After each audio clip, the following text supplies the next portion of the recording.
Welcome to Taste Buds. I'm Debra Eckerling, goal strategist, writer, and foodie. And today I'm speaking with nutrition coach and naturopath, Remi Haik. Welcome. Well, thank you so much for having me.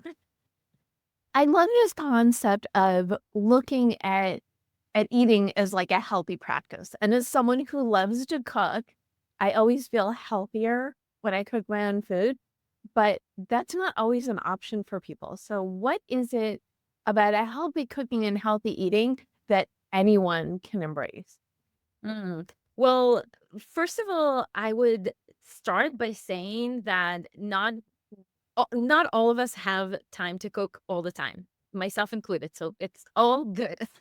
Um, and I feel like the most important thing is to remember that we nourish our body. I'm a foodie myself. I love to eat. I love good food, and the concept of nourishment uh, with good and fresh nutrients, that's a concept that I can connect to because then I know that it's somewhat of a self-care process. Now, for people who don't have time to cook or maybe have so many things going on, right?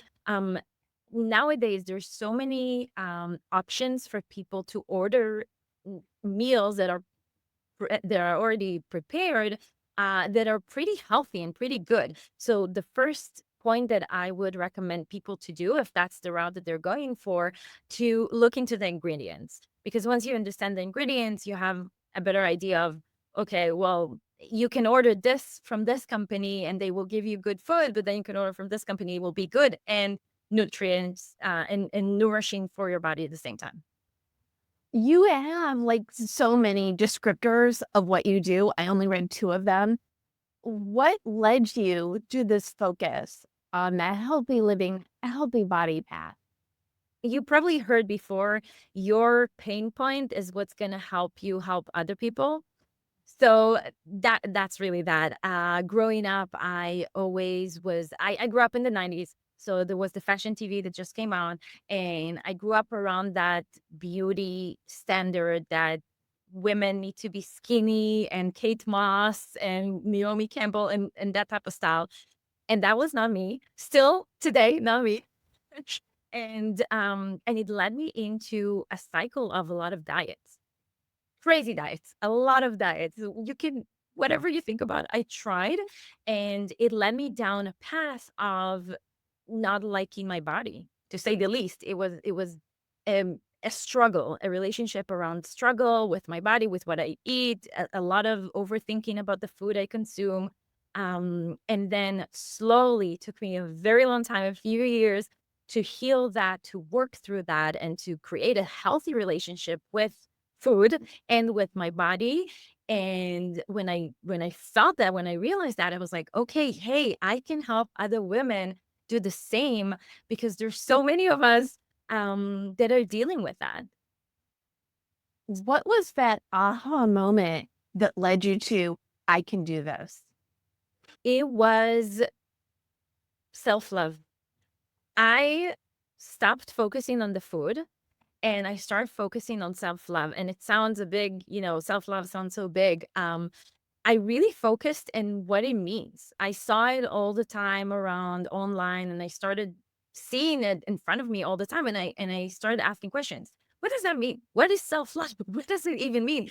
And little did I know, I wasn't focusing on healing my relationship with food while I was seeking for the self-love. I was actually more focused on the self-love because I was looking at, I want a partner, I want to get married. I was looking to for all these things. And then in the meantime, once I started to feel so good with myself, accepting myself, validating my own self, I noticed that with food, all of a sudden food is not that big of a deal. And I can eat a cake, I can eat a cookie, I can eat whatever I want, and I don't feel that, and it's all good, and I still love myself. So through self-love, really, that's how the healing took place. Okay, I like that. So it sounds like it was a natural progression. You were able to train yourself to eat better. Yeah. And you know what's interesting? It also came out in my workouts and my exercises because I was already in a gym. I was already working at a gym as a fitness instructor, as a fitness professional. But still, I still had this idea that, oh, I have to do hours of cardio to lose weight. I have to cut back all the bread. Bread was like a no go, or these type of things. But then when I started just treating myself kindly, it was not the worst thing that could happen if I'll eat a piece of bread. And now I eat bread. I love bread. So how do you start instilling those healthy eating practices into your life? Start looking at the food that we eat, to start looking at the way we eat our food. Again, a lot of the times we're in a rush, we're in a hurry, we're probably sitting eating lunch in front of the screen, we're probably scrolling on our phone, eating dinner or whatever, or in front of the TV. That's okay. No judgment. I do that too sometimes. However, the first step that we can do to start cultivating that relationship is to at least one meal, even if it's one meal a day, even if it's one meal a week where you're starting out with no distractions, just one meal that you're focusing on your food. And therefore, you'll start focusing on how you're feeling and how does it feel in your body. And once that starts going, a few weeks after, you want to maybe add another meal that you have with no phone and no distractions. And then really going into that feeling of the question of how am I feeling when I'm eating this food? I like this, but how do we translate this into the actual food that we're putting in our body? Okay, great. So once we're aware of that, once we are being mindful of how it makes us feel, we look at food from the perspective of this food is nourishing me now. This food is giving me this type of energy. This food is now making me feel good. This food is now refueling me. Let's say we're talking about let's go more on the dessert side and carbohydrates and all the good stuff that we love, right? So maybe it's not necessarily the healthiest quote unquote choice. However, if this makes me feel good now, okay, I might not do it every day. I might not eat ice cream every single day, but maybe once in a while, it makes me feel good. So I'll do that. And then if I go back to things like a salad and a fresh meal, so if I look at that, then when I understand how it makes me feel rejuvenated. It makes me feel if I eat a fresh salad, right? Like it's fresh, it's clean, it has this beautiful energy, reviving energy that I'm thinking, okay, great, this gives me this type of energy. So once we start to look at food from that perspective, it's a different lens of looking at food. What you eat is important. However, how it makes you feel is much more important.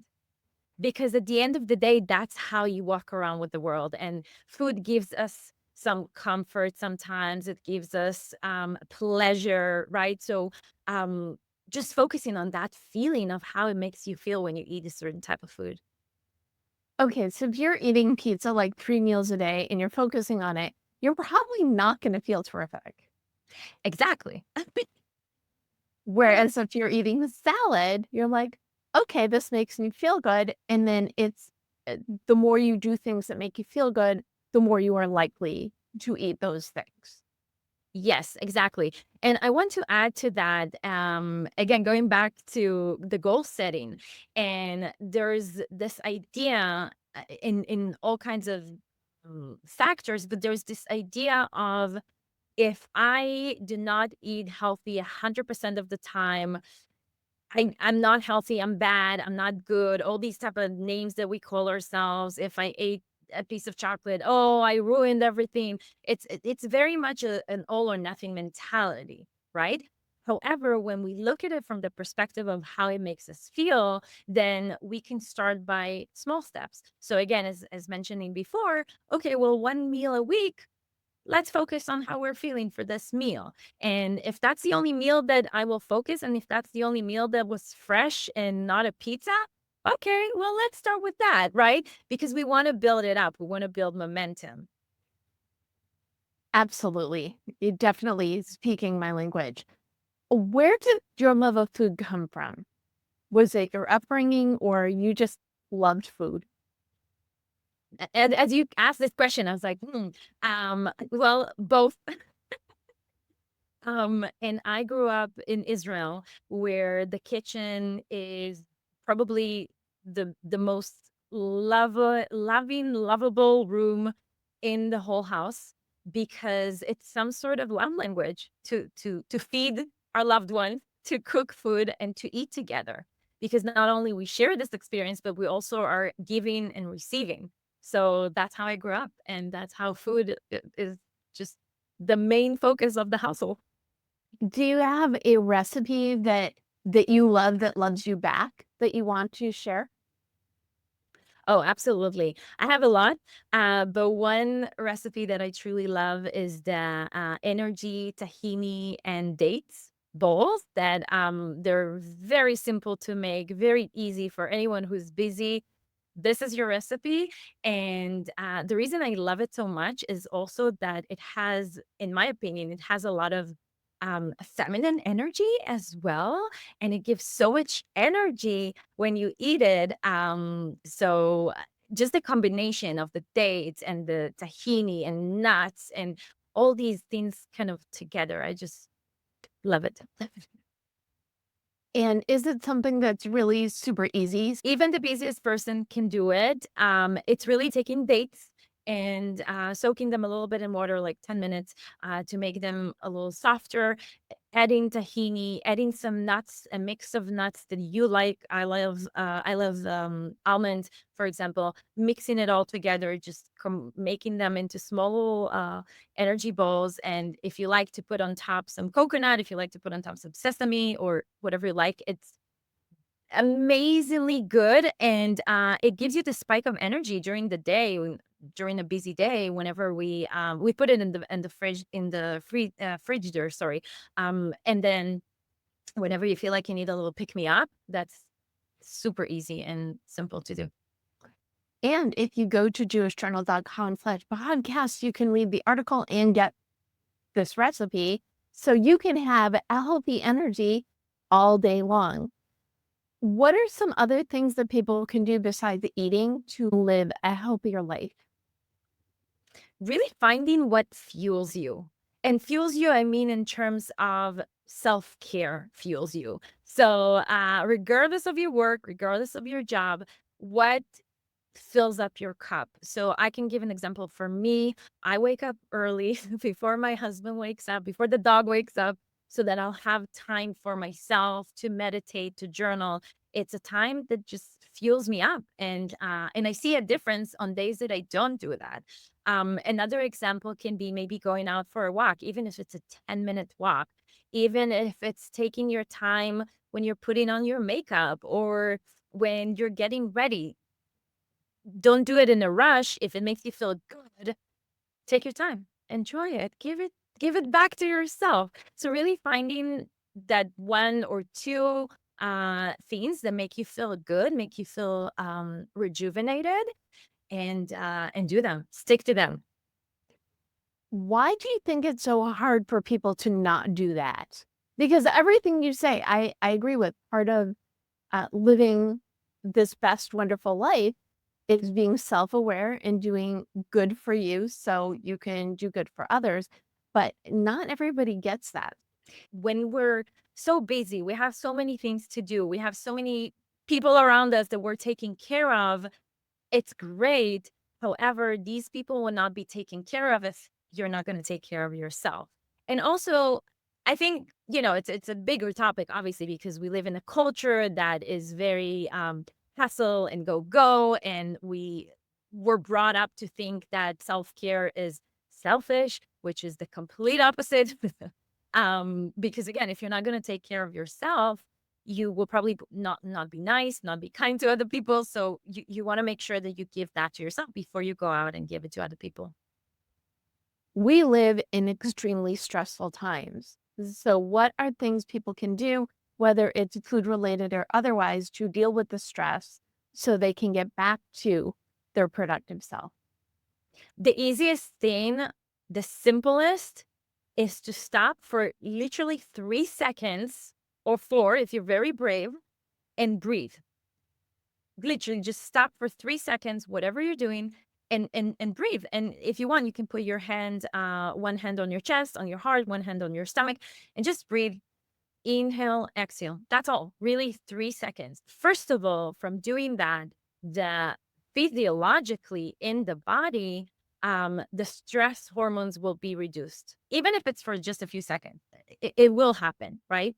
And then immediately we'll start feeling a little more calm. Now, again, we are in a very fast pace. And I can share from my journey that at the beginning, when I just started implementing these things, I had reminders on my phone, literally, 3 times a day that, it really said, "Breathe." It just said, "Breathe." And at the beginning, I was like, I thought to myself, "What are you doing? Like, this is ridiculous. Do you really need to remember to breathe?" Yes, I did. And after it was on my, just, like, popping out on my phone, it became a habit, and then when I start noticing that I'm going around life and I'm feeling hectic, I'm like, "Hey, hey, hey, let's just hold on a second." So really just 3 seconds, just breathe, really take in and exhale. That's the best thing that I can, tell somebody to start with. What do you think it is from your background and or upbringing, your Jewishness that makes you feel really aligned with, um, what you teach? Hmm, um Well, funny enough, I actually teach seminars that are rooted in Jewish ancient wisdom. And I feel like the more I teach those, based on the Rambam, Maimonides, and other teachers, I feel more connected. And interestingly enough, again, going back to the tahini and date energy bowls, these dates, for example, are a very well-known food in the Middle East, in the Mediterranean Sea. So whenever I eat dates, I feel like at home, I feel connected. So really small things that throughout my day make me feel like that. Tahini, if I make a homemade hummus, which is my favorite, if when I make it, I feel like I'm back home. I feel connected to that identity. It's really all about then connecting to yourself, loving yourself, and connecting to the things that make you feel the most you. Exactly. Well, this has been fun and inspiring, the best kinds of conversations, right? Where can people learn more about you and all that you do? Yeah, on my website, on social media, my handle is remihaik.com on my website, and on social media, it's Remi Haik on all the social medias. And I'm always there, always happy to talk to everyone. Do you have some final food for thought that you want to leave people with?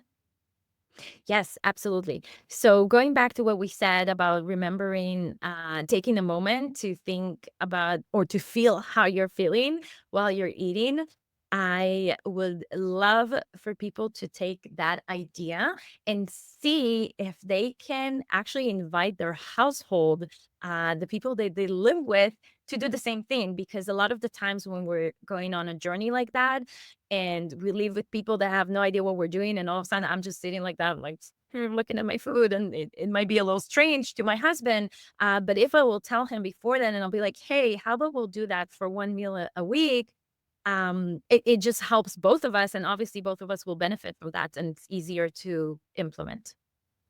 I love it. It's a family project. Absolutely. Thank you so much, Remi Haik, for joining me today. Thank you for tuning in to Taste Buds with Deb. Don't miss an episode. You can subscribe on YouTube, iTunes, and or your favorite podcast platform. And if you go to jewishjournal.com/podcast, you will get this amazing recipe. And also, you can read the article that goes with the episode. And you can learn more at tastebudswithdeb.com. Love yourself, love your food. Until next time, bon appetit.